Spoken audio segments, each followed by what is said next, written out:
पत्नी करती है ये काम तो हो सकती है पति की मृत्यु। महिलाओं को शमशान घाट जाने की अनुमति क्यों नहीं है? महिलाओं का सिंदूर लगाने का सही तरीका। भोजन की थाली में क्यों नहीं परोसी जाती 3 रोटियां? और भी काफी इंटरेस्टिंग फैक्ट्स जिन्हें देखकर आप अचंभित हो जाएंगे। तो बिना स्किप किए हुए पूरे वीडियो जरूर देखना और वीडियो पसंद आए तो प्लीज वीडियो को लाइक शेयर जरूर कर देना। फैक्ट नंबर 11, पत्नी करती है ये काम तो हो सकती है पति की मृत्यु। सभी ध्यान से सुन लेना, नहीं तो आपको पछताना पड़ सकता है। आप जानते हो ना, दुनिया में हर परिवार अपने घर में सुख शांति चाहता है। इसके लिए परिवार के सदस्यों को नियम भी बनाए गए हैं। इन्हीं नियमों में से कुछ नियम पत्नियों के लिए भी होते हैं ताकि पति की आयु लंबी बनी रहे। यदि इन नियमों का पालन नहीं किया गया तो माना जाता है कि आपके पति पर कोई संकट आ सकता है, परिवार में कोई नुकसान भी हो सकता है। इसलिए इस फैक्ट में कुछ ऐसे कामों के बारे में बताने जा रहा हूँ जिन्हें महिलाओं को पति के घर से बाहर जाते ही नहीं करना चाहिए। पॉइंट नंबर 1, जब आपके पति घर से बाहर जाते हैं, चाहे वह अपने दफ्तर ही क्यों नहीं जा रहे हो, तो उनके जाने के बाद कभी झाड़ू नहीं लगाना चाहिए। ऐसा करने से लक्ष्मी जी नाराज हो जाती हैं। घर के किसी सदस्य के बाहर जाने के बाद झाड़ू लगाना बुरा माना जाता है। पॉइंट नंबर 2, अगर घर के किसी सदस्य के बाहर जाते ही कभी पोंछा नहीं लगाना चाहिए, यह बुरा माना जाता है। घर के सदस्य के बाहर जाने के कुछ देर बाद या खाना पीने के बाद पोंछा लगाया जा सकता है, लेकिन पहले पोंछा लगाने से घर में बरकत कम होती है। पॉइंट नंबर 3, पति जब घर से बाहर जाए तो पत्नी को कभी श्रृंगार नहीं उतारना चाहिए। पति के घर से बाहर जाते ही श्रृंगार उतारना अशुभ माना जाता है, क्योंकि ऐसा उस समय किया जाता है जब पति की मृत्यु हो जाती है।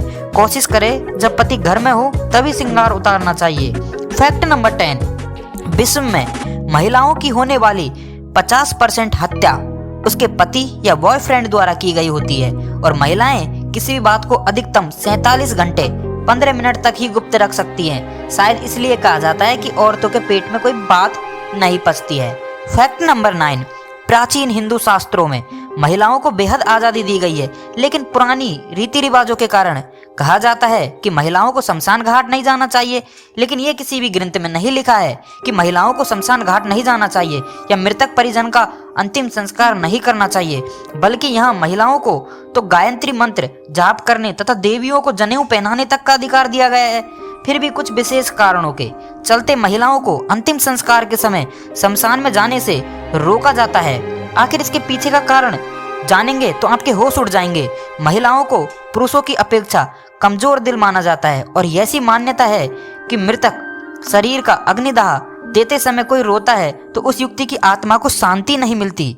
महिलाओं को जलते शव को देखना और उनके रोए बिना रुक जाना बहुत असंभव सा लगता है, इसलिए महिलाओं को शमशान घाट ले जाना वर्जित है। और भी कई ऐसी चीजें शमशान घाट में होती है जिन्हें बच्चों और महिलाओं को देखना अच्छा नहीं माना जाता है। शमशान घाट में शव को जलाते समय उसके कपाल पर डंडे से मारा जाता है, जो कि एक परंपरा है। इसे आप यूं समझ सकते हैं कि जीवन मुक्ति पाने से पहले की यादों को मिटाने के लिए कपाल पर डंडे से वार करके फोड़ने से उसकी यादें दूसरे जन्म में नहीं जाती। और यह सब देखना किसी कमजोर दिल वाले के लिए अच्छा नहीं है। यह उसके दिमाग पर गहरा असर छोड़ सकता है, क्योंकि महिलाएं कोमल हृदय की होती हैं, इसलिए उनको वहां ले जाना उचित नहीं माना जाता है। कई बार सब जलते समय आपने देखा होगा कि अचानक अकड़ने लगता है और अजीब सी आवाज करने लगता है। यह क्रिया महिलाओं और बच्चों को काफी डरा सकती है। यह सब देखना किसी कमजोर दिल वाले की बस की बात नहीं है, यह उसके मानसिक स्तर को भी प्रभावित करती है। इसलिए शास्त्रों में उल्लेख किया है कि ऐसी जगह किसी औरत या बच्चे का जाना उचित बिल्कुल नहीं होता है। फैक्ट नंबर 8, 2018 की एक रिपोर्ट के अनुसार दुनिया भर में हर 90 सेकंड में प्रेगनेंसी और बच्चे को जन्म देने के कारण एक महिला की मौत हो जाती है। फैक्ट नंबर 7, दरअसल दोस्तों, आज के समय में महिलाएं सिंदूर को अपने मन मुताबिक सिर पर जहां चाहे वहां लगा लेती है, लेकिन शास्त्रों के मुताबिक ऐसा नहीं करना चाहिए और इसके कई दुष्परिणाम देखने को मिलते हैं। आखिर ऐसा क्या होता है? मांग में गलत जगह सिंदूर लगाने से दरअसल दोस्तों, महिलाओं को सिंदूर एकदम ठीक नाक के सिद में बीच मांग में भरना चाहिए। ऐसा करने से शास्त्रों के मुताबिक पति के मन से अकाल मृत्यु का भय निकल जाता है। कुछ महिलाएं आपको ऐसी भी देखने को मिलेंगी जो सिंदूर को इधर उधर लगाती है। यानी आज के फैशन के दौर में सब अपने तरीके से चलते हैं, लेकिन ऐसा नहीं करना चाहिए। ऐसा करने से पति पत्नी के बीच विवाद की स्थिति उत्पन्न हो सकती है और दोनों के बीच दूरियां देखने को मिल सकती है। और आपको कुछ महिलाएं ऐसे देखने को मिलेंगी जो सिंदूर को अपने बालों के नीचे छुपाए रहती है या नाम मात्र का लगाती है, लेकिन शास्त्रों के मुताबिक ऐसा नहीं करना चाहिए। ऐसा करने से उनके पतियों को उनके कार्य क्षेत्र में कई दिक्कतों का सामना करना पड़ सकता है और उनकी प्रतिष्ठा को भी हानि पहुंचती है और उनको समाज में खुलकर जीने में भी काफी परेशानी होने लगती है और यहाँ तक कि उनके आत्मविश्वास में भी कमी आने लगती है। इसलिए शास्त्रों के मुताबिक महिलाओं को जितना हो सके उतना लंबा, सीधा और आगे की तरफ सिंदूर को लगाना चाहिए। तो अब आपको समझ में आ गया ना कि मांग में गलत जगह सिंदूर लगाने से क्या होता है। फैक्ट नंबर 6, हम लोग अक्सर कहते हैं कि महिलाएं बातूनी होती है और हाँ यार, ये सच भी है।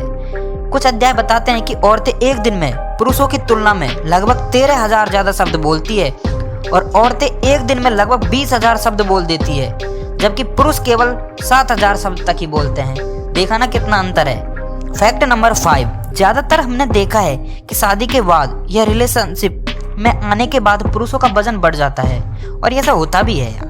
ऐसा उनकी महिला साथी की वजह से होता है, क्योंकि असल में जब महिलाएं हमारे जीवन में आती हैं तो वो हमारी बेहतर केयर करती है और हमारे खान पान का ध्यान रखती है, इसलिए हम थोड़ा हमारा वजन बढ़ जाता है, मोटे हो जाते हैं। फैक्ट नंबर 4, घर में से कोई सदस्य जब घर में प्रवेश करता है तो उसे कभी तुरंत नहीं नहाना चाहिए। ऐसा करना अशुभ माना जाता है, क्योंकि ऐसा तब किया जाता है जब किसी के दाह संस्कार यानी किसी की अर्थी में से घर आने के बाद नहाया जाता है। और एक नियम और है, अगर आपके परिवार का कोई सदस्य बाहर जाता है या घर में आता है तो तुरंत नाखून नहीं काटना चाहिए, क्योंकि माना जाता है कि राहु बलवान हो जाता है। ऐसा करने से नाखून काटने वाले का भाग्य कमजोर होता है और अशुभ भी माना जाता है। फैक्ट नंबर 3, पुराने टाइम में महिलाओं की वर्जिनिटी पर काफी सवाल उठाए जाते थे और अब भी पुरानी सोच के कारण महिलाओं को इस विषय में काफी समस्याओं का सामना करना पड़ता है और उनके चरित्र पर शक किया जाता है। लेकिन यह महिला जननांगों के बीच एक झिल्ली का औरतों की वर्जिनिटी से कोई मतलब नहीं होता है। यह झिल्ली को कई बार खेलते कूदते वक्त या कोई एडवेंचर करते हुए भी नुकसान हो जाता है, तो इन सब में से कोई फर्क नहीं पड़ता है।